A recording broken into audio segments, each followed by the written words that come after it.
अस्सलामुअलैकुम सज्जनों ਤੇ ਮਿੱਤਰੋ मैं वकास शफकत कालों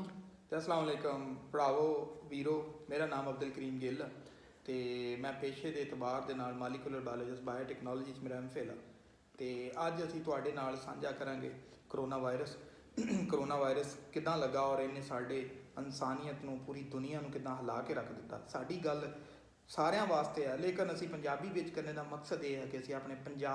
ਪੰਜਾਬੀ ਵੀਰਾਂ ਨੂੰ ਨਾਲ ਸ਼ੇਅਰ ਕਰੀਏ। ਸਾਡੇ ਪੰਜਾਬ ਦੇ ਰਹਿਣ ਵਾਲੇ ਜਿਹੜੇ ਵੀਰ ਨੇ, ਖੇਤਾਂ 'ਚ ਕੰਮ ਕਰਨ ਵਾਲੇ ਸਾਡੇ ਭਰਾ ਨੇ, ਸਾਡੇ ਬਾਓ-ਅਜਦਾਦ ਨੇ, ਜਿੱਥੋਂ ਸਾਨੂੰ ਵੀ ਜਨਮ ਹੋਇਆ ਜਾਂ ਸਾਡੇ ਵੱਡੇ ਵਡਕੇ ਨੇ, ਉਹਨਾਂ ਨੂੰ ਦੱਸਣਾ ਸਾਡਾ ਇਹ ਫਰਜ਼ ਆ ਕਿਉਂਕਿ ਅਸੀਂ ਪੜ੍ਹ ਲਿਖ ਕੇ ਅਗਰ ਪੰਜਾਬ 'ਚੋਂ ਨਿਕਲ ਗਏ ਤਾਂ ਸਾਡੇ ਉਹਨਾਂ ਬਜ਼ੁਰਗਾਂ ਨੂੰ, ਸਾਡੇ ਉਹਨਾਂ ਬੰਦਿਆਂ ਨੂੰ ਕੌਣ ਦੱਸੇਗਾ ਕਿ ਇਹ ਕੀ ਆ।